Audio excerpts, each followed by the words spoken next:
years ago, really flourishing now, playing the point for the first time this year. Sanders missed just about everything. I saw her in the gym every day this offseason. Diana Taurasi's been sitting on the bench for a long time getting rest. Hightower picked up her dribble and just threw it away. Little power dribble spinning through. Missed the layup. Fortunate. 3-on-2. Coleman will pull up and leave it way short.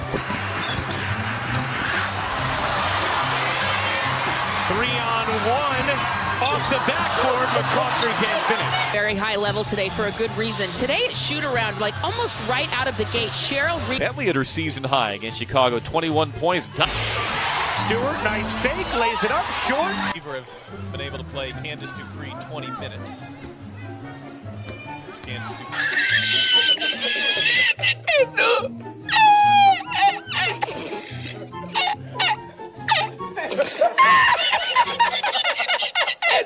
WNBA can make a headline is by being trash.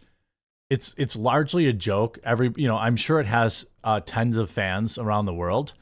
But we have obviously Brittany Griner, certainly loves America now. We'll put it that way. I'll say this about Brittany. She stands up for the national anthem now after rotting in a Russian prison for however long.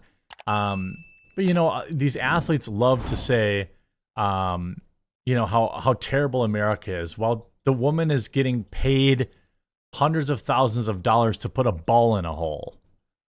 Like, show me more option. Show me any other options show me a better option.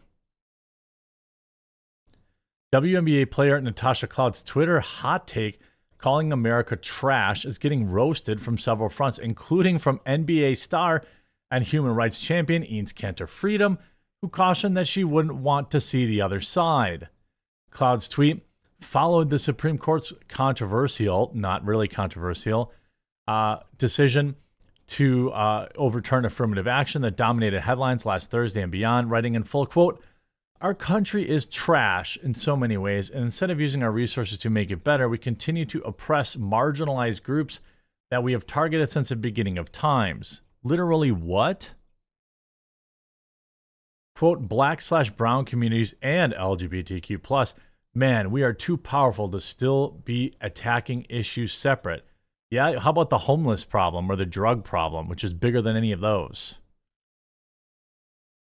Freedom fired back, telling Cloud to ask her colleague Brittany Griner, who was infamously held captive in Russian prison for months after being detained at a Moscow airport, about her experience in a less forgiving country. "Calling America trash, huh?" He wrote in a part.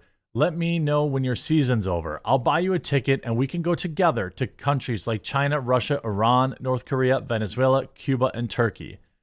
Fox News' Joey Jones sounded off on the Cloud's take as well, saying that Ashley Strommeyer and Carly Shimkus on Special Independence Day going on. "You're talking about irony right there," he told Stromer and Shimkus. "If you're born in the middle class in this country, you live like a king pretty much anywhere else in the world. And immigrants that come to this country are so patriotic.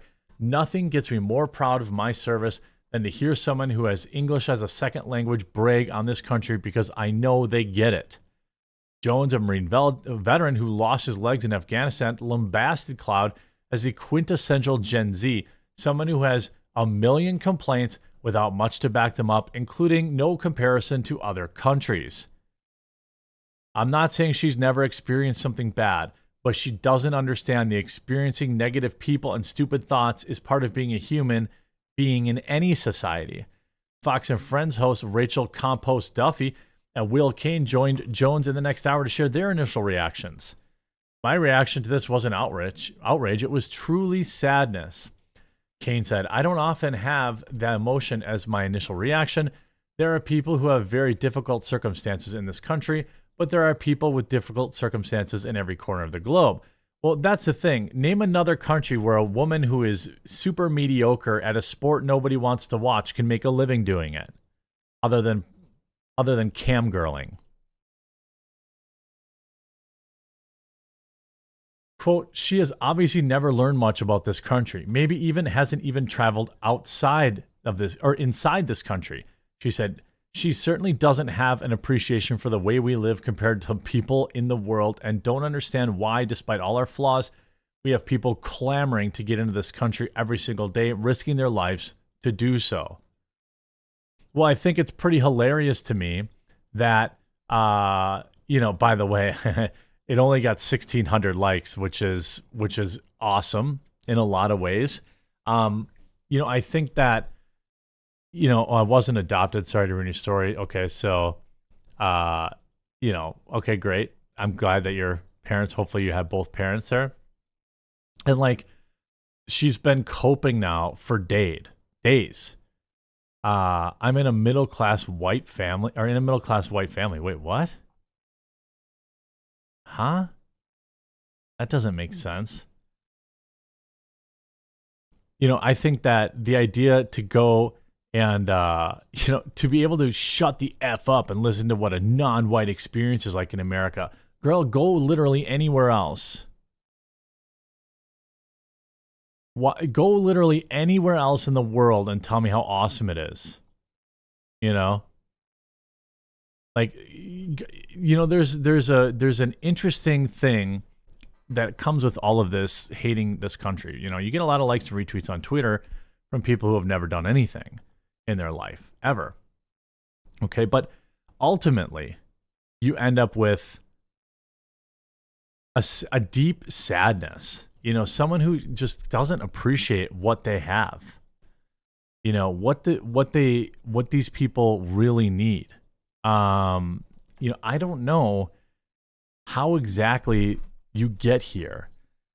All you have to do is look at the southern border, and there are hundreds of thousands of people hoping, praying that they can cross the border and get into this country. Dying, sending their wives and daughters to suffer in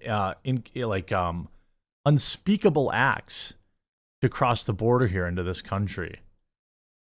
And I don't understand, why on earth that this would be why would this be a situation where anyone would want to be a part of that, wouldn't want to be a part of it. And some of the replies, of course, what a way to disrespect your own country. Feel free to leave anytime. I will be LOL gladly. Oh yeah, you're going to leave this country. Where else can you go to be terrible or mediocre at a sport and make $100,000 a year? Name me one country. Literally name me anywhere else this woman could go. I just, you can leave whenever you wish. This is always what's, ask Brittany Griner how good America is. All this stuff, you're a paid professional athlete. Your entire existence is owed to the prosperity and luxury of these United States, which you so easily and breezily despise with your cheap politics and casual hatred. My grandfather came on a boat a century ago. He spoke no English, had no education, labored his life on the railroads for modest pay and tiny union pension. There were millions of men like him who arrived on these shores from 1875 to 1975 and devoted their lives being Americans in a way you cannot possibly understand, because you are spoiled, undeserving, a contemptible person who has no appreciation for what's right at her fingertips every single day, and you lack any awareness. I'm not going to pretend that America is without flaw. I mean, of course there are flaws here, but it's nobody wants to hear it from the elite. You have the easiest life imaginable. Okay. You're assigned to Converse too, by the way.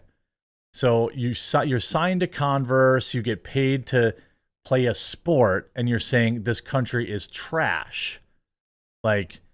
It's unspeakable to me that somebody would be this dumb, and I'm just so happy to dunk on them.